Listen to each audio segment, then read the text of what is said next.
roi.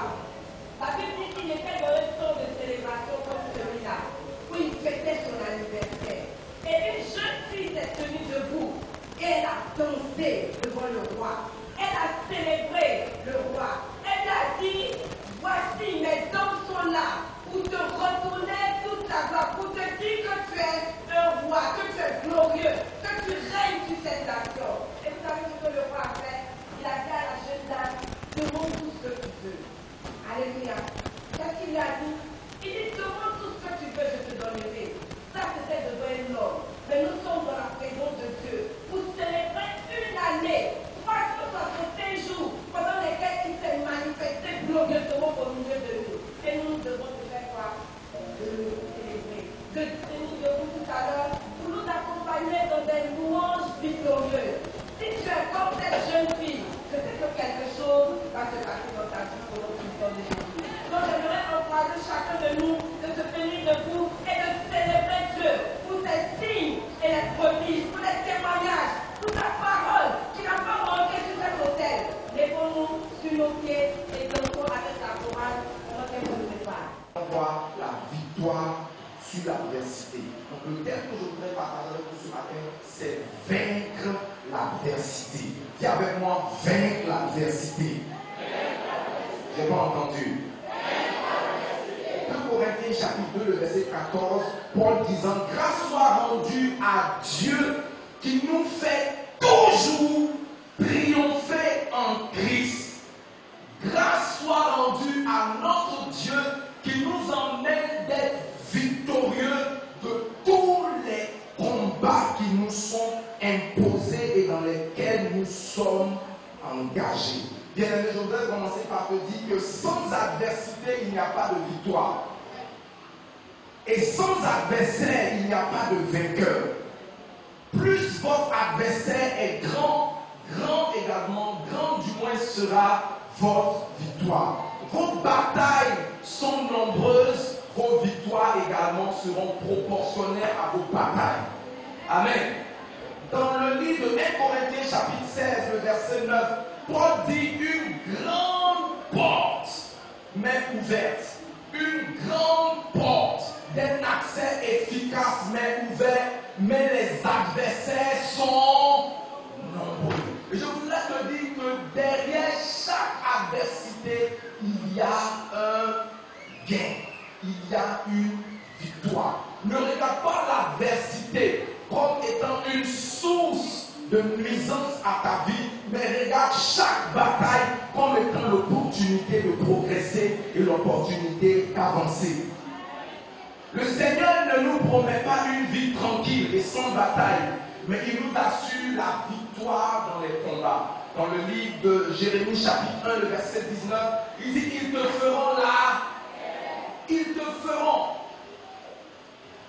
Il dit, ils te feront la guerre, mais ils ne te vaincront pas. Et dans un combat, il y a deux issues. Soit vous êtes vaincu, ou alors vous êtes vainqueur. Dans les combats de la vie, il n'y a pas de traité de paix. Il n'y a pas de match nul, il n'y a pas de forfait. Il y a soit un vainqueur ou il y a un vaincu. Et le Seigneur dit qu'ils te feront la guerre. Ils engageront une guerre contre ta vie. Mais le résultat de cette guerre est connu d'avance. Ils te feront là. Mais ils ne te... S'ils ne t'ont pas vaincu, qui es-tu? Si on ne t'a pas vaincu, qui es-tu? Alors tu es vainqueur dans le nom de Jésus-Christ. Les grandes destinées sont forgées au creuset de l'adversité. Derrière chaque combat, il y a un gain. Et notre Dieu a cette capacité de faire retourner les plus grandes pertes de notre vie au plus grand gain. À la croix, Satan, son armée, son organisation et son système se réjouissaient d'avoir infligé au Fils de Dieu un coup fatal. Il se retrouvait sur la croix et ses moqueurs lui disaient, si tu es réellement le Fils de Dieu, descends de la croix. Descends de la croix. Il était humilié et l'enfer se réjouissait. de réjouissance pour l'ennemi, 2 jours et demi après, ont été constatés comme étant sa plus grande défaite. Alors de toute adversité dans ta vie, tu peux en ressortir un gain considérable. Tel sera ton témoignage dans le nom de Jésus. Les combats sont des opportunités et non des destructeurs. Chaque fois que vous voyez une opposition dans votre vie, c'est parce que Dieu vous réserve une position. Chaque fois que vous voyez un Goliath qui s'élève pour vous combattre, ne regardez pas au combat, regardez au gain qui se trouve derrière le combat. Amen. C'est quoi donc l'adversité? L'adversité, c'est tout simplement un sort contraire. Vous souhaitez une chose bonne et c'est le contraire. C'est ça l'adversité. L'adversité, c'est une circonstance ou un événement malheureux, tel que la perte d'un emploi, la perte d'un enfant ou la perte d'un être cher. Ça peut être la frustration. L'échec à un examen peut être une adversité. La trahison d'un proche, parce qu'on n'est jamais trahi par une personne éloignée. On est toujours trahi par quelqu'un qui est proche de nous. Une trahison fait en général très mal. Et cette trahison peut être source d'adversité. On voit tout se lever contre nous. Et on se demande comment est-ce que cette situation peut être changée. La trahison est une adversité. Jalousie. Y a-t-il quelqu'un ici parmi nous qui est exempté de jalousie? Si on n'est pas jaloux de ta vie, ça veut dire que ta vie ne compte pas. Si personne ne t'envie, cela veut dire que tu ne représentes aucun intérêt. Et plus tu montes dans la vie, plus Dieu a des bénédictions pour toi, plus tu vas susciter des jalousies. Mais ces jalousies qui sont suscitées par l'enfer, Dieu est capable de les organiser de manière à ce que ce soit des piédestals pour ton élévation. Dans le nom puissant de Jésus. C'est quoi donc l'adversité? L'adversité, c'est la méchanceté. L'adversité, finalement, c'est une preuve à subir ou à surmonter. Vaincre l'adversité, donc, c'est tirer un avantage d'une situation négative. Cette situation est faite pour te nuire, mais au bout du compte, tu es capable de renverser la situation qui était faite pour te nuire à tirer un avantage important de cette adversité. L'un de mes textes préférés, c'est comment Joseph a transformé l'adversité de ses parents, de ses frères, en un gain. Lorsqu'il les a rencontrés, il dit: vous l'avez fait pour le mal. Vous avez conçu toutes ces choses pour me faire du mal, mais Dieu l'a retourné en bien. Donc Dieu est capable de retourner toute adversité dans ta vie en un gain considérable. Amen. C'est quoi donc avec l'adversité? C'est savoir tirer parti des expériences négatives. Je dis à quelqu'un que si tu as peur de l'adversité, tu n'auras jamais la victoire. Pour concrétiser tes rêves, tu dois embrasser l'adversité.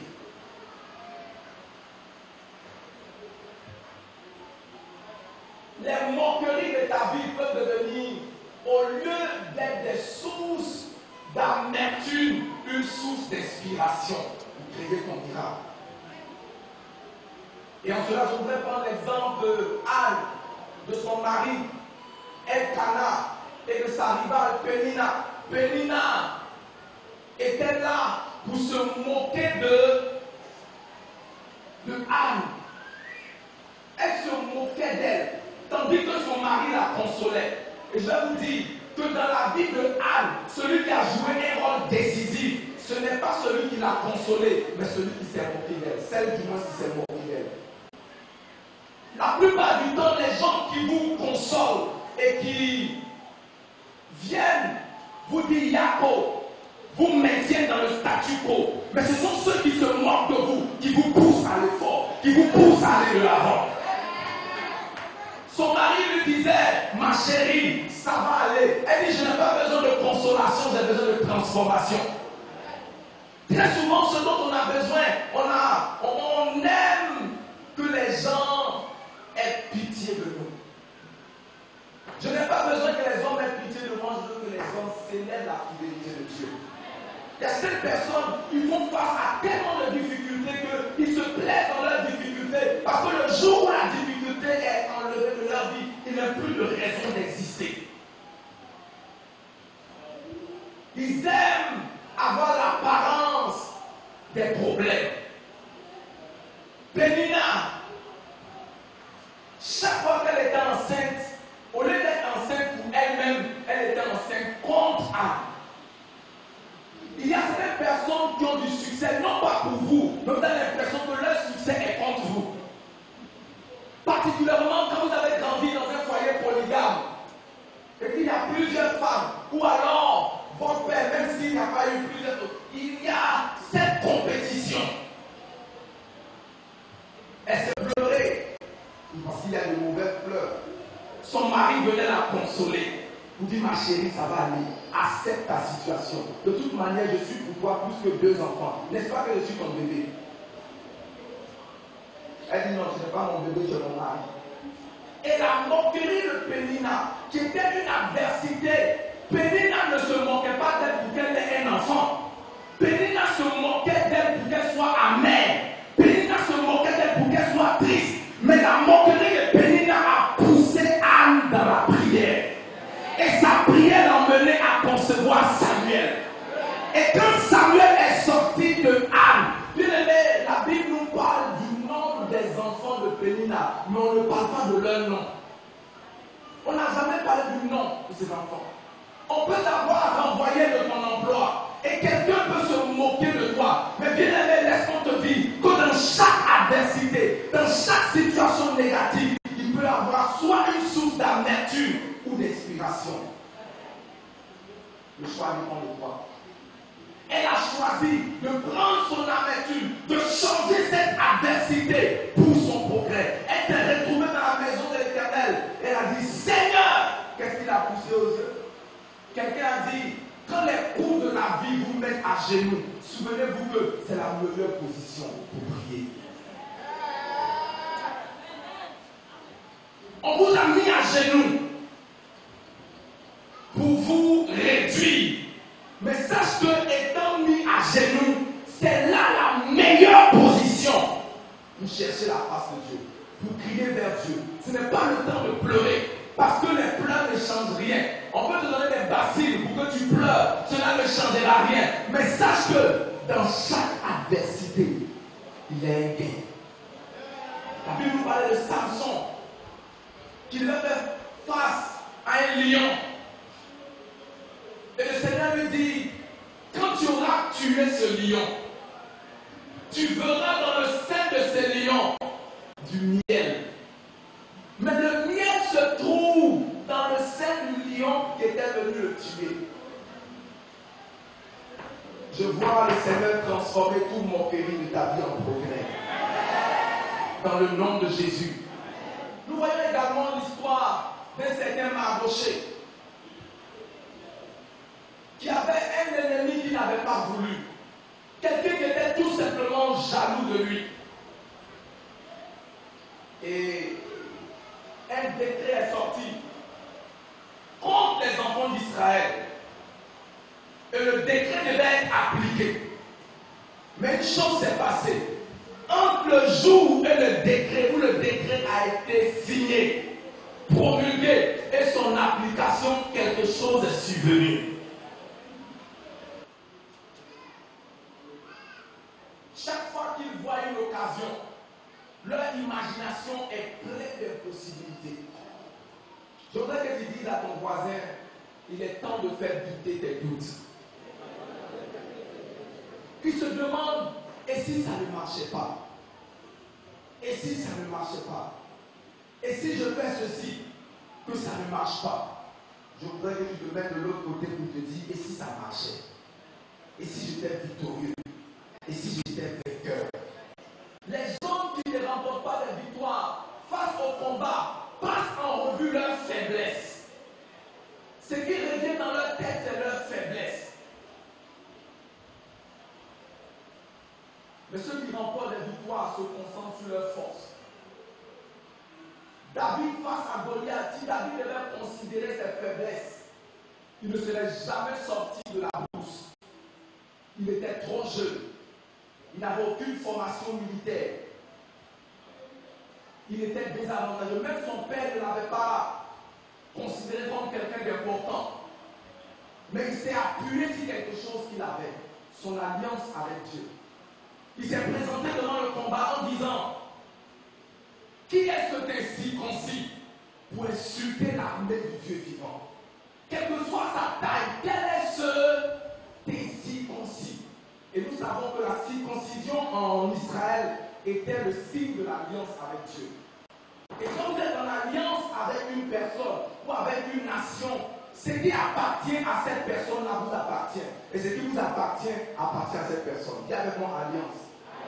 Quand nous sommes en alliance, plus rien n'appartient aux personnes qui sont impliquées dans une alliance.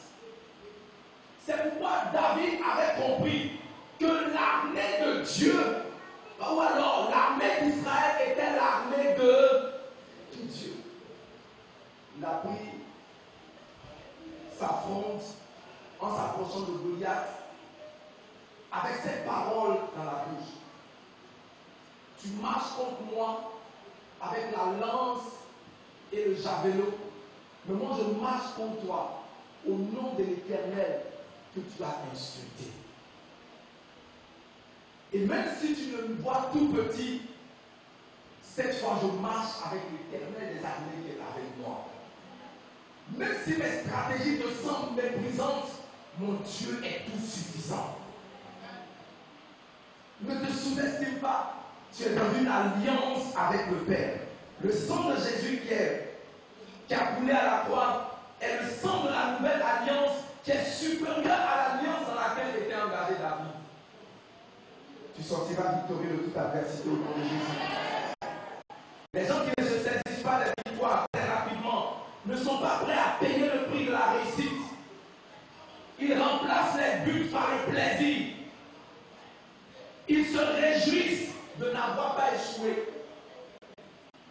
Parce que c'est qu'ils le maintient dans le statu quo. Ils ne veulent pas faire une chose parce qu'ils ont peur d'échouer. Ils ont dit, de toute manière, si je ne le fais pas, je ne fais rien. Je n'aurai pas la peur d'avoir échoué. Dis à quelqu'un, il est risqué de ne pas prendre des risques. Une personne qui perd face à la bataille se repose avant d'avoir terminé une tâche. Elle se repose avant d'avoir terminé une tâche. Le repos vient après la tâche accomplie. Toutes les personnes qui se reposent, la Bible dit, il est bon pour le jeune homme de porter sa charge durant sa jeunesse. Quelles sont les étapes pour vaincre l'adversité? Ne rends pas des batailles trop spéciales. Ne rends pas des batailles comment? Tes batailles ne sont pas trop spéciales. Ce que je traverse là, si je vous dis, mon problème est, il est au-dessus des autres. Le genre de famille dans laquelle je sors, les genres de difficultés que j'ai, ton problème n'est pas spécial. Laisse-moi te dire, ton problème est commun. Ce que tu traverses, tout le monde ou la plupart des gens l'ont traversé avant toi. Mais c'est toi qui en fais un problème spécial. C'est toi qui en fais un problème particulier. Que quelqu'un t'ait trahi, tu n'es pas la première personne qu'on a trahi. Il y a des gens qui ont été trahis avant toi et qui ont sorti de cette trahison des choses extraordinaires. Des gens ont perdu leur emploi sans sombrer dans la mendicité. Au contraire, quand on les a chassés de leur emploi, leur imagination est devenue fertile. À tel enseigne qu'ils se sont retrouvés des employeurs de ceux qui les employaient hier. Ils n'ont pas pleuré. Ils se sont dit, quelque chose va se passer. Ton problème n'est pas étape. Reconnais qu'il y a une issue dans cette situation. Et je lis la Bible. 1 Corinthiens chapitre 10, le verset 13. Il dit, il n'y a aucune tentation, en d'autres mots, aucune épreuve ou encore aucune adversité ne vous est survenue qui n'ait été humaine. Et Dieu qui est fidèle ne permettra pas que vous soyez tentés au-delà de vos, que vous ayez un adversaire qui soit au-delà de vos forces. Dieu ne permettra jamais que vous ayez un compétiteur qui soit dans une classe supérieure à la vôtre. Cela veut dire que Dieu est le régulateur des combats sur la terre. Dieu ne permettra pas que tu aies un combat qui soit au-dessus de tes forces. Donc chaque fois que tu fais face à une chose, dis-toi que c'est un combat à ton niveau. C'est un combat à ta taille. Et quand tu regardes, ne regarde pas une autre personne pour évaluer tes batailles, parce que c'est tes batailles qui déterminent ta grandeur. Quand quelqu'un a une petite bataille, que tu as une grande bataille, ne te plaît pas, réjouis-toi pour te dire que, oh, je rends grâce à Dieu, parce que si mon combat est ainsi, cela veut dire que je suis grand. Oh, quelqu'un ne m'a pas entendu. Parce que la taille de tes batailles, c'est ta taille. Puisque Dieu dit qu'il ne permettra pas que je sois tenté au-delà de mes forces. Donc plus l'adversité est farouche, alors je suis moi-même par conséquent un adversaire comment? Sur mon combat est dur. Cela veut dire un adversaire comment? J'aime cette massif spécifique. Il dit que quand le combat est dur, c'est les gens à la face. Donc ne pleure pas dans l'adversité, ne pleure pas dans les peines. Je vais te dire quelque chose. Quand tu es orphelin trop jeune et que certaines personnes grandissent avec leurs parents, ne te dis pas, oh Seigneur, pourquoi moi? Dieu en regardant a vu qu'il a mis des choses en toi capables de vivre sans un père et de réussir sans la porte d'un père. Quand il n'y a personne dans ta famille pour te faire voyager en Europe et que tu regardes tes amis voyager et que tu as l'impression que la vie est injuste, dis-toi, si leur combat est facile, c'est parce que ce sont des gens faciles. Si mon combat est dur, c'est parce que ce qui est en moi, j'ai le potentiel, j'ai ce qu'il faut pour tenir face à mon combat. Arrête de pleurer. Recherche même des batailles, recherche des combats spirituels où tu vois des mains invisibles, quand tu vois des choses invisibles, des choses farouches, dis-toi que tu es un adversaire. Tu ne suis pas n'importe qui. Et tu n'es pas n'importe qui. Tu n'es pas comment? Je pense que les enfants de Dieu ne l'avaient pas compris. Et celui qui a mieux compris cela, c'est bien Goliath. Il dit, suis-je un animal pour que vous envoyez un enfant avec un lance-pierre? Envoyez-moi un combattant à ma taille. Envoyez-moi un combattant à ma... Il dit, voici celui qu'on a trouvé à ta taille. Un enfant de 17 ans. C'est lui qu'il te faut. C'est lui l'enfant à ta taille. C'est lui l'adversaire à ta taille. Quand tu portes la responsabilité de toute la famille et que tout le monde t'écrit, tout le monde t'appelle, ne dis pas, ah, est-ce que j'ai un arbre d'argent? C'est parce que Dieu a mis ce qu'il y a en toi pour qu'on compte sur toi. Bien-aimé, fuis l'adversité, c'est fuir sa victoire. Fuis le combat.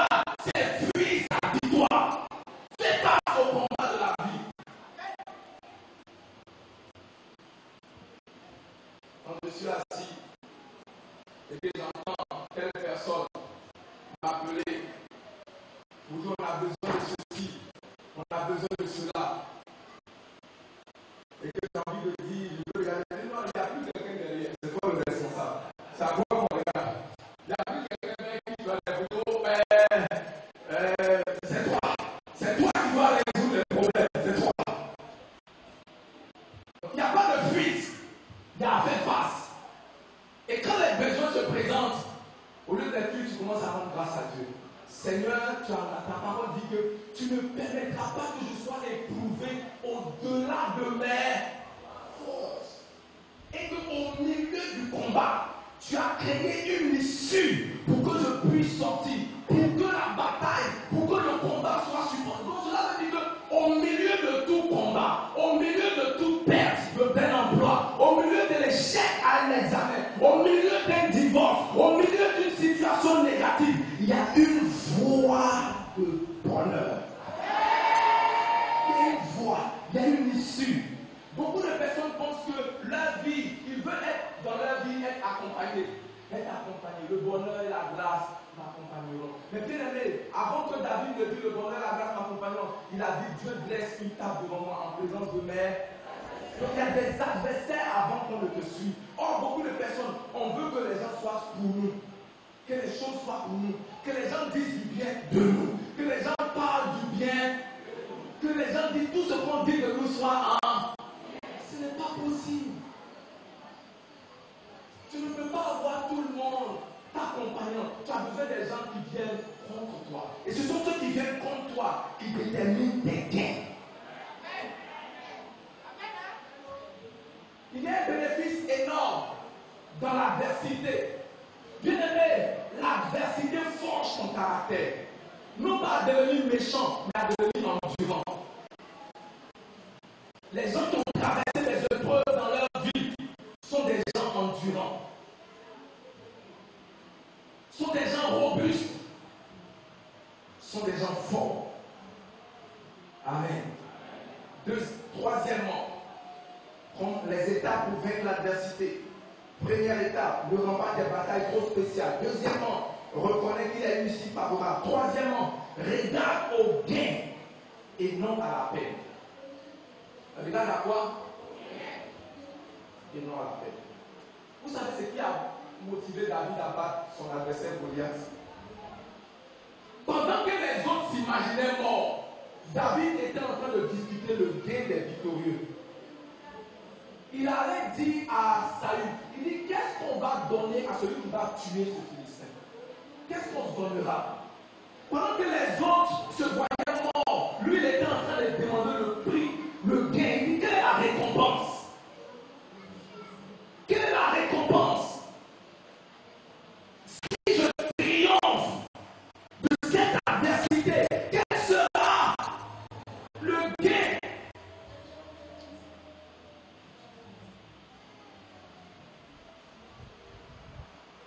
Quel sera le gain? De continuer de voir mes moqueurs se réjouir ou alors de voir mes moqueurs fuir. Je peux dire à quelqu'un qui est moqueur, tu les chercheras, tu ne les verras plus. Et on va lui dire, celui qui va tuer ce gars et qui va enlever l'opprobre sur Israël. Le mot opprobre veut dire la honte. Celui qui va enlever la honte sur Israël, le roi va lui donner sa fille en mariage. Deuxième chose, la personne ne paiera plus d'impôts, de taxes jusqu'à la fin de sa vie. C'est-à-dire qu'elle est dispensée de tout ce qui est impôt, tout ce qui est taxe. Donc imaginez un berger qui devient le gendre du roi. Quand David a imaginé que mon petit là, ma prochaine go c'est la fille du roi. Imaginez les avantages qui vont avec le beau-frère du roi. Quand il a dit ça, il a engagé son gain secret. Donc il était motivé par plusieurs choses. Non seulement le Dieu qui était derrière lui, mais le gain qu'il avait à battre ce gars. Il dit, ce gars, ma femme est cachée derrière toi. Toi, derrière toi, il y a mes dettes qui seront annulées. Derrière toi, je n'ai plus d'impôts. Quand je vais te tuer, voilà ce que je vais gagner derrière.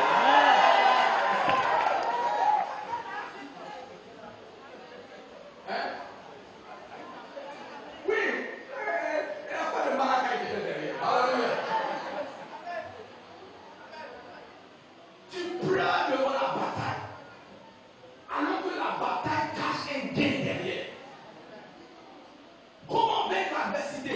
Je vous ai dit le vendredi que si Satan savait, il n'allait pas crucifier Jésus. Il allait juste le laisser vivant. Il allait juste le laisser comment? Il le laisser vivant. Il allait Maintenez-le vivant. Laissez-le en paix. Laissez-le. Parce que tant qu'il ne meurt pas, il ne meurt. Mais Satan a vu la mort de Jésus comme étant sa victoire à lui. Mais il avait un regard qui était différent de celui de Jésus. Lui, il voyait la mort de Jésus comme étant sa victoire à lui. Mais Jésus voyait sa mort comme étant la victoire. Ce que tu appelles ma perte, moi j'appelle ça mon gain. Ce que tu appelles ma bataille, moi j'appelle ça mon élévation. Ce que tu appelles mon humiliation, Dieu appelle ça mon élévation. Mardoché avait prévu humilier, Naaman du moins, avait prévu comment humilier Mardoché. Il avait prévu l'humilier, le traîner dans la boue, il préparait cela. Et pendant qu'il le préparait, le jour où cela devait décider, son élévation a subvenu. Je vois l'élévation de quelqu'un subvenir. Je vois l'élévation de quelqu'un subvenir. Dans le nom puissant de Jésus.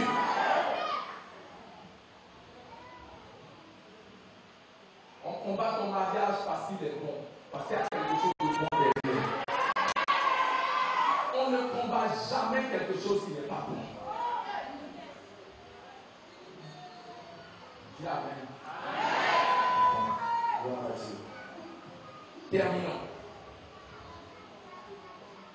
Quatrièmement, considérons que nous avons la force pour vaincre tout adversaire et toute adversité. Jean chapitre 4, verset 4. Il dit, vous petits enfants, vous êtes de Dieu et vous les avez vaincus. Parce que celui qui est en vous est plus grand que celui qui est dans le monde. Celui qui est en vous, celui qui est avec vous, est plus grand que celui qui est dans le monde. La Bible dit, si tu pleures au jour de la détresse, c'est parce que ta force est comment? Petite. Donc l'adversité ne vient pas pour dire, l'adversité vient pour révéler la force qui est en toi. Donc il y a des choses en toi qui ne sortent que face à l'adversité. Donc Dieu emballe les opportunités, il déguise les opportunités sous forme d'adversité. Ne recule pas et n'aie pas peur. N'aie pas peur. La défaite vient de la peur de l'échec. La défaite vient d'où? La peur d'échouer. Celui qui a peur d'échouer a déjà échoué. Celui qui a peur d'échouer a comment? Et le Seigneur le charge et te dit, ne crains rien. Ne crains rien. Car je suis avec toi. Je suis avec toi. Face à cette adversité à laquelle tu fais face. Et très souvent, notre plus grand adversaire, c'est nous-mêmes. Que Dieu te donne la grâce de triompher de toi-même.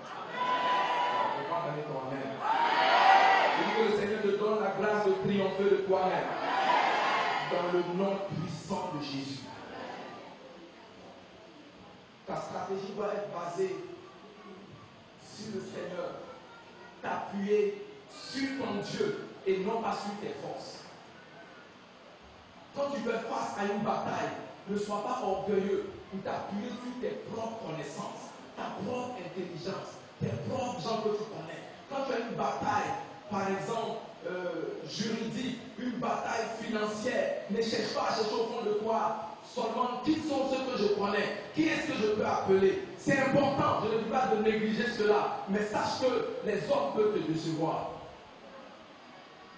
Mais si tu comptes sur le Seigneur, il peut utiliser ceux sur lesquels tu comptes et il peut utiliser ceux sur qui tu ne comptes pas. Dieu est capable. Compte sur lui. Et en priant, n'oriente pas la stratégie de Dieu, sinon tu deviens Dieu.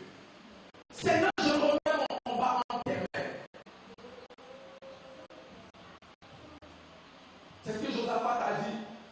Il dit une grande armée, 3 armées plus grandes, plus fortes, et c'est là où nous allons terminer, viennent contre nous. Et nous ne savons pas quoi faire. Mais nos yeux sont sûrs.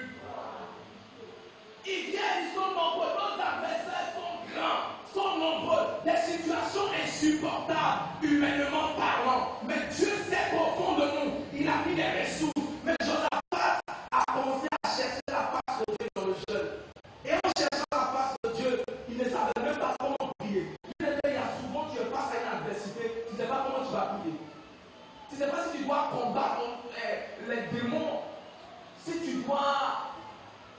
Tu ne sais pas ce que tu dois faire. Et quand tu ne sais pas ce que tu dois faire, il faut savoir vers qui te tourner.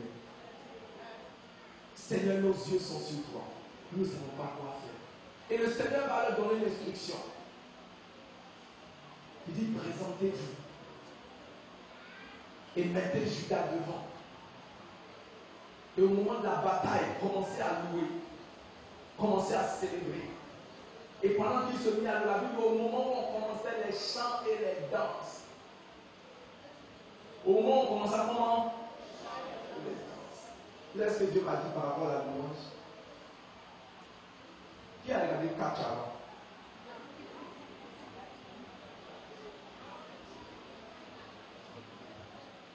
Il y a certains qui n'ont pas regardé catch. Dans les catch, il y a souvent des équipes de 2. Les équipes de quoi? Viens mon fils.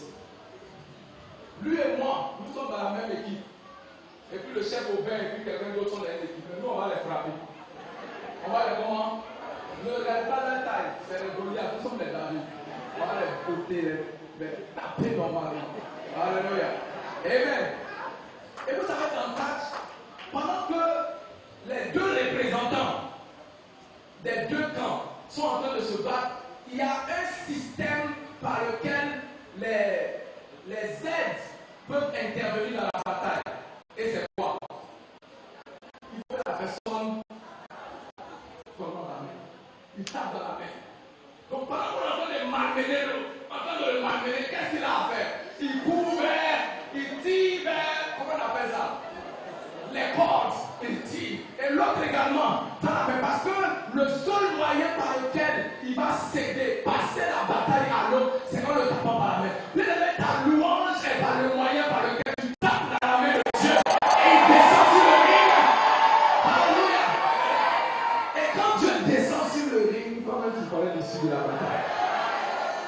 Et quand l'adversaire est terrassé, ce n'est plus la victoire de celui qui a remporté la victoire dans le ring, c'est votre victoire à vous deux. C'est ce que David avait compris. Il a passé le relais au Seigneur. C'est ce que Josaphat a compris. Il a passé le relais à Dieu. C'est ce que Ézéchias avait compris. Lorsqu'on lui a emmené une lettre de menace, il a pris cette lettre de menace, il est venu devant la maison de l'Éternel. Il dit, Dieu, cette lettre n'est pas ma lettre. C'est aussi ta lettre. Parce que je suis connecté à toi. Je ne compte sur personne d'autre en réalité. Je sais que tu peux te servir des hommes, mais les hommes peuvent défaillir. Mais je compte sur toi. Quand tu loues Dieu au milieu de l'adversité, il prend le relais de ton combat. Quand tu loues Dieu au milieu de l'adversité, il te révèle la stratégie. Quand tu loues Dieu au milieu de l'adversité, tu évites d'être triste. Quand tu loues Dieu au milieu de l'adversité, tu risques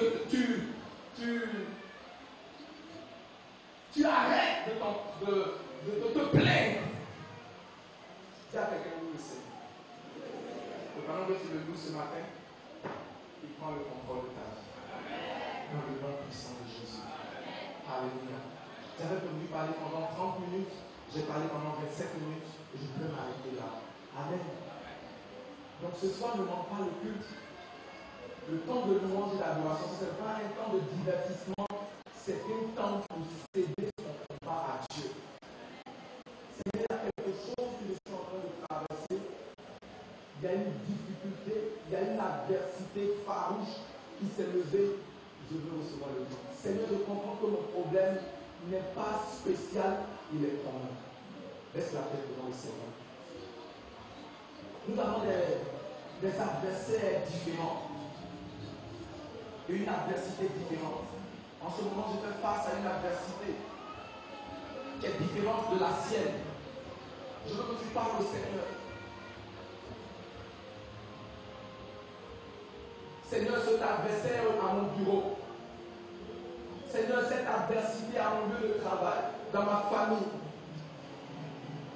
Viens et prends le contrôle. Élève ta voix, parle à mon Dieu.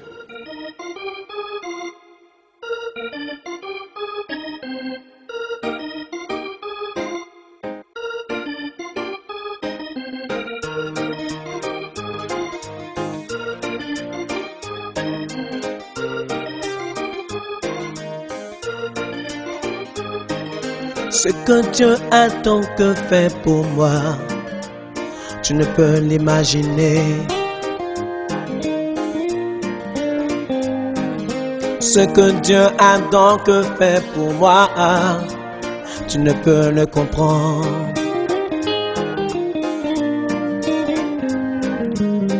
D'une vie de misère à une vie de gloire, mon roi a tout changé. Il m'a donné l'assurance. Je suis béni quand je vis dans l'espoir que lui-même m'a créé. En plus de tout, j'ai sa confiance.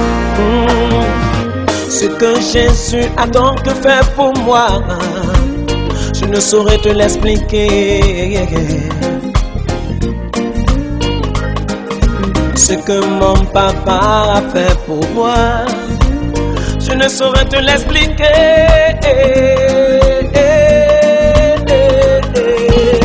Je suis béni quand je vis dans l'espoir que lui-même m'a créé. En plus de tout, j'ai sa confiance.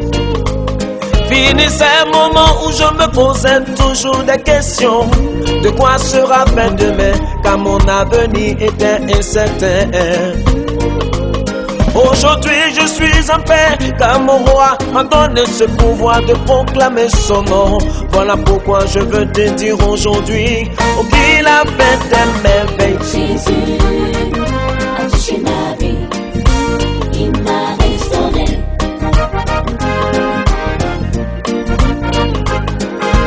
Jésus a touché ma vie, il m'a restauré.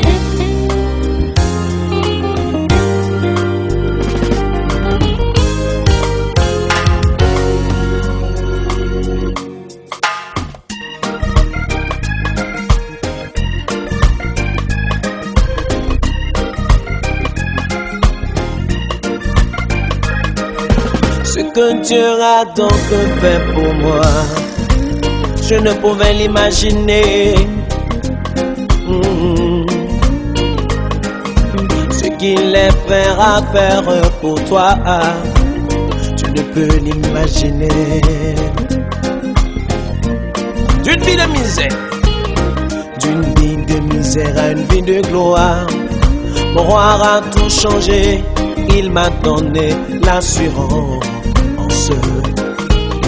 Je suis béni quand je vis dans l'espoir que lui-même a créé. En plus de tout, j'ai sa confiance. Fini ces moments où je me posais toujours des questions. De quoi sera fait demain, car mon avenir était incertain. Aujourd'hui je suis en paix, car mon roi m'a donné ce pouvoir de proclamer son nom. Voilà pourquoi je veux te dire aujourd'hui, oh, qu'il a fait des merveilles. Jésus a touché ma vie, il m'a restauré. Qu'il a fait des merveilles. Jésus a touché ma vie, il m'a restauré. Oh, oh, il est le même hier, aujourd'hui. Il n'a pas changé. Ce qu'il a fait hier, il peut le faire aujourd'hui. Si seulement, si seulement, si seulement.